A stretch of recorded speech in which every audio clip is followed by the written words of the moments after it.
बिस्मिल्लाहिर्रहमानिर्रहीम। लाखों करोड़ों दुरूदो सलाम मोहम्मद मुस्तफ़ा सल्लल्लाहु अलैहि वसल्लम और आले मोहम्मद पर। मैं हूं उमर दराज गोंदल। खान साहब का कमाल क्या?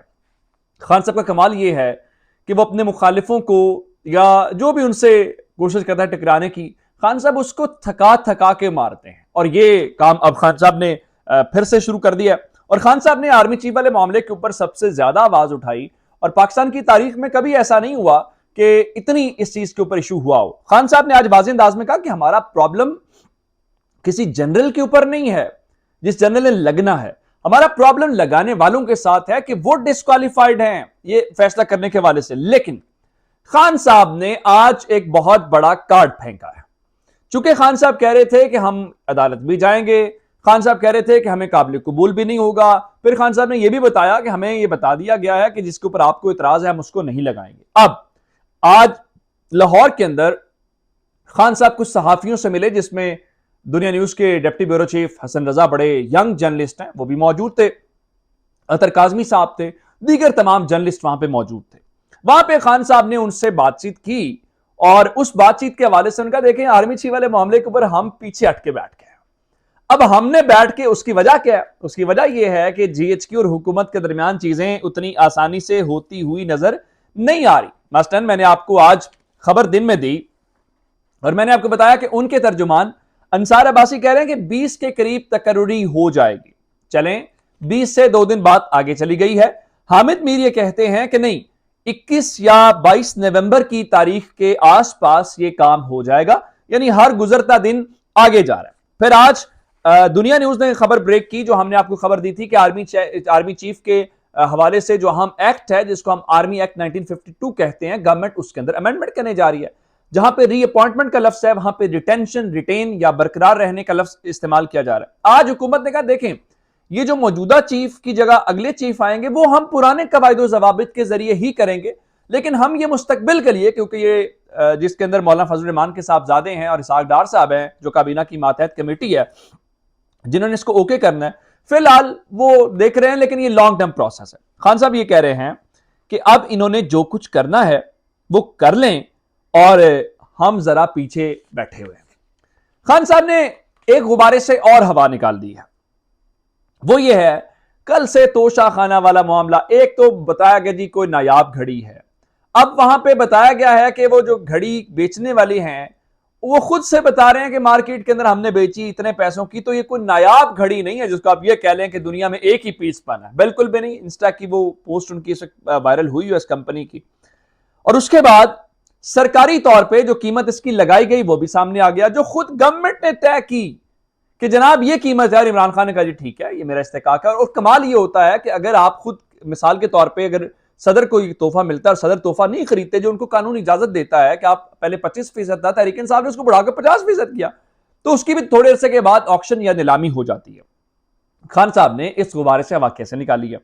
उन्होंने कहा ये घड़ी वाला सारा मामला इस्लामाबाद के अंदर हुआ है और ये इस्लामाबाद के F7 के अंदर सारा कुछ बेचा गया है।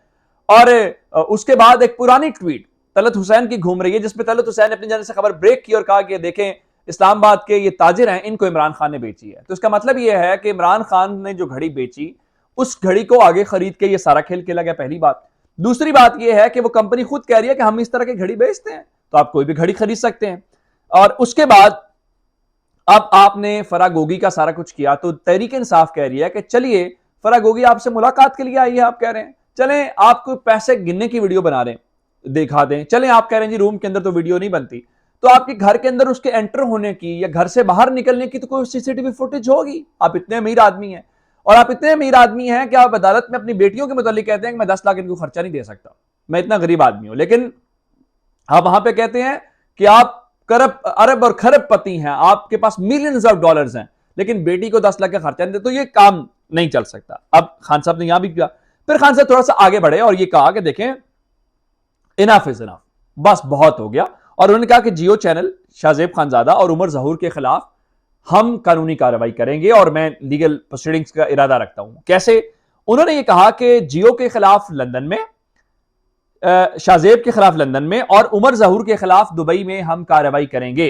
और इसका मतलब यह है उनका पाकिस्तान के अंदर भी हम कार्रवाई करेंगे, लेकिन यहां पे आपको पता ही है जैसे जंग अखबार ने तोशा खाना का खरीदार हर जगह पे बरामद कर दिया सिवाय पाकिस्तान के, क्योंकि पता है पाकिस्तान में जो मर्जी कह लो कौन सा किसी ने पूछना है, और फिर जब आप ताकतवरों की सरप्रस्ती के साथ कर रहे हो तो फिर तो आपकी वैसे ही मौजें हैं।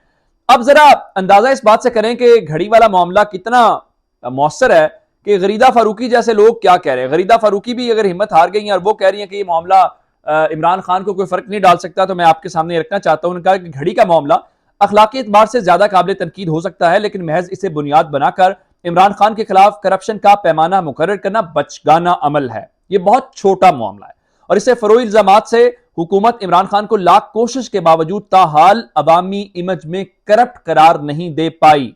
वजह सिर्फ यह है कि ऐसे छोटे मामला पर बयानिया तश्कील देने का उल्टा नुकसान हो रहा है। अब इसका मतलब यह है कि अगर गरीदा फारूकी जैसे लोग इसको डिफेंड नहीं कर पा रहे तो बाकी लोग क्या डिफेंड करेंगे, क्योंकि इसमें कुछ है ही नहीं है। फिर एक बहुत सारी बात हम सुन रहे हैं जनाब के, देखें जी वो ये घड़ी जो है उसके ऊपर खाना काबा की तस्वीर है। बिल्कुल, खाना काबा हर मुसलमान के लिए एक मुकद्दस मकाम है, उसका तकद्दुस है, उसके ऊपर तो कोई वो बात नहीं है। खाना काबा की तस्वीर वाली घड़ी बेचना तो जुर्म है। इसका मतलब है फिर उस कंपनी को भी नहीं बेचनी चाहिए थी, फिर इस मुल्क में जाए नमाज भी नहीं बिकनी चाहिए, फिर इस मुल्क के अंदर कुरान पाक भी नहीं उस सेल होना चाहिए, उसकी भी कोई कीमत नहीं होनी चाहिए। ये सारी कहानियां, इसके ऊपर बहुत सारी बातें हैं। लेकिन जज अरशद मलिक को मदीना में बैठ के हुसैन नवाज कुछ करोड़ के इवज फैमिली सेटल करने, ओहदा लेने और जमीन खरीदने की इजाजत देना मुकद्दस मुकाम के ऊपर वो इस्लामी ये करार दे सकते हैं। लेकिन असल खबर क्या है? असल खबर यह है कि बाहर करते हैं शोर, बंद कमरों में इमरान खान के पांव पकड़ते हैं। आज इमरान खान ने सहाफियों के साथ मुलाकात करते हुए यह कहा है कि उन्हें मुज़ाकरात की पेशकश की गई है, उनसे राब्ता किया गया है, उन्हें यह कहा गया है कि आप कमेटी से मुज़ाकरात करें। खान साहब ने कहा मैंने एक ही कहा है कि मैं मुज़ाकरात नहीं करूंगा और इलेक्शन की तारीख दें। इलेक्शन की तारीख देंगे तो बात करेंगे, इसके अलावा कोई बात नहीं होगी। अब एक तरफ ये सारा गन करते हैं, दूसरी जानब एक और खबर सुनिए।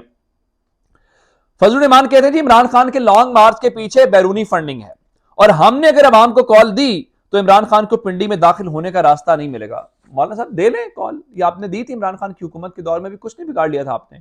और कितनी अवाम आपके साथ है ये ज़िमनी इंतखाब ने हमने देख लिया।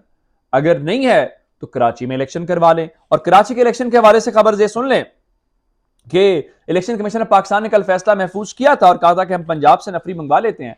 आज इलेक्शन कमीशन ऑफ पाकिस्तान ने कहा है कि वो 22 नवंबर को जो कल महफूज करदा फैसला है वो सुनाएगा। आज ही फवाद चौधरी साहब ने कहा था कि इलेक्शन कमीशन बुनियादी तौर पे पीडीएम के लिए 1122 बना हुआ है, जब उनकी कोई मुश्किल होती है तो उनको रेस्क्यू करने आ जाता है। असल तो मसला यह है कि अवाम के पास जाए, अवाम से फैसला करवाएं, वहां आप भागते हैं। क्यों भागते हैं? फैसल वावडा जैसे किरदार आप लॉन्च करते हैं, कोई खुरम रोखड़ी को लॉन्च करते हैं, कभी उमर फारूक जहूर जैसे किरदार है। अब वो फैसल वावडा किसका बंदा है सबको पता है, किसका टाउट है सबको पता है। अब फैसल वावडा को नैब ने बुला लिया, क्यों बुलाया जी?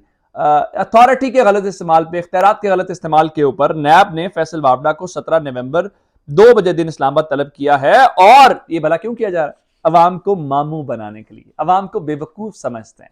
जिस तरह मरियम नवाज आज ट्वीट्स करी थी लंदन से बैठ के कि रसीदा दो जी, रसीदा करो इमरान खान के बारे में। लंदन अपार्टमेंट्स में एवन फील्ड में बैठ के तो कम से कम ऐसी ट्वीट्स आप ना किया करें। आप अवाम को क्या समझते हैं? इतना सादा लोग समझते हैं।